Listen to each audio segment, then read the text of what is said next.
நடிகை த்ரிஷா 20 வருஷங்களுக்கு மேலா முன்னணி நடிகைகள்ல ஒருத்தரா திகழ்ந்துட்டு வராங்க.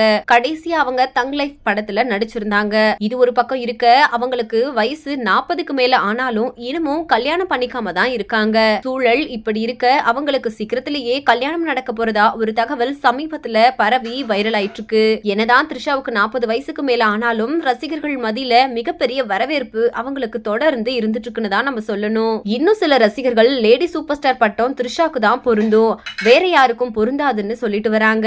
இப்படி இருக்கும்போது முதலா வருண் அப்படிங்கிறவங்களோட நிச்சயதார்த்தம் நடந்துச்சு. கல்யாணத்துக்கு பின்னாடி த்ரிஷா நடிக்கிறதுக்கு மாப்பிள்ளை வீட்டுல தடை போட்டதால நிச்சயதார்த்தோட அந்த உறவுல இருந்து வெளியே வந்துட்டாங்க த்ரிஷா. அடுத்ததா தெலுங்கு நடிகர் ராணா டகுபதிய காதலிச்சாங்க.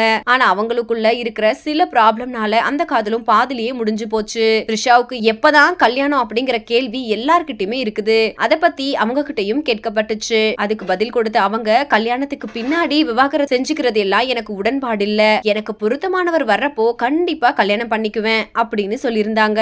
இந்த நிலையில த்ரிஷாவுக்கு சீக்கிரத்திலேயே கல்யாணம் நடக்க போகுது அப்படின்னு சில நாட்களாவே தகவல் பரவிட்டு வருது. அத பத்தி த்ரிஷாவோட அம்மா உமா திட்டவட்டமா மறுப்பு தெரிவிச்சிருக்காங்க.